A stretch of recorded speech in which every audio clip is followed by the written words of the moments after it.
వస్తుందేమని మూలక తెలదా. అందుకని ఒక 6:48 ఇక్కడ వాక్యం జరుగుతుంది చూడండి. వారు ఇల్లు కట్టవలసి ఉండి లోతుగా తవ్వి బండ మీద పునాది వేసి వాని పోలి ఉండను.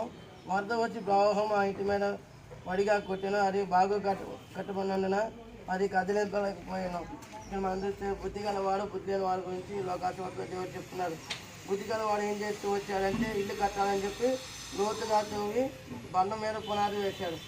కాబట్టి మనం కూడా ఇప్పుడు లోతుగా తవ్వారు, మీకు మరి రాయి వేస్తున్నారు పునాది కోసం. బుద్ధి లేని వాడు ఏం చేశాడా, ఇవన్నీ ఎవరు చేస్తారని చెప్పేసి ఇసుక మీదే రాళ్ళు పేర్చాడు, మరి ఇల్లు కట్టేశాడు. వరద వచ్చింది, తుఫాను వచ్చింది, వారి ఇల్లు పడిపోయింది. బుద్ధి గల వారి ఇల్లు మరి తవ్వి వేశాడు కాబట్టి బలంగా నిలబడింది. అందుకనే దేవుడు వాక్యం ఏం చెప్తుందంటే నిషేధించిన న్యాయం మూలకు చల్దాయి. మనం వద్దనుకున్నాం కానీ దేవుడు అది స్థిరపరిచి వాడుకుంటాడు. మా ప్రేమ గల ప్రియ పరలోక తండ్రి, మన 4 స్తోత్రాలు చేస్తున్నాం. సహాయం చేయని తోడుపడినండి.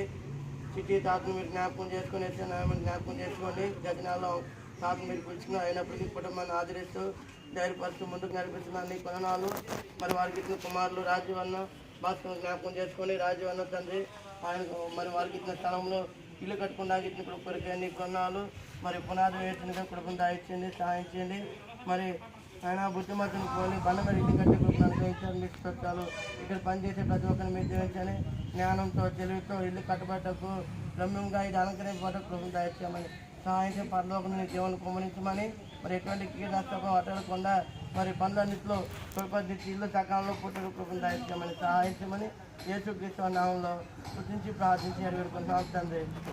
ఆమె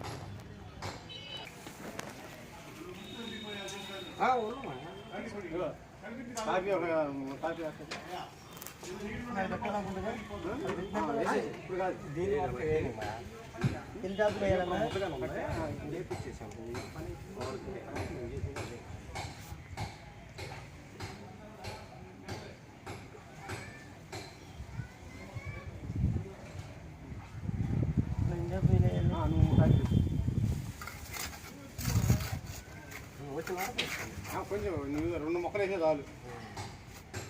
పెట్టాను తీసుకో చాలు పెట్టండి.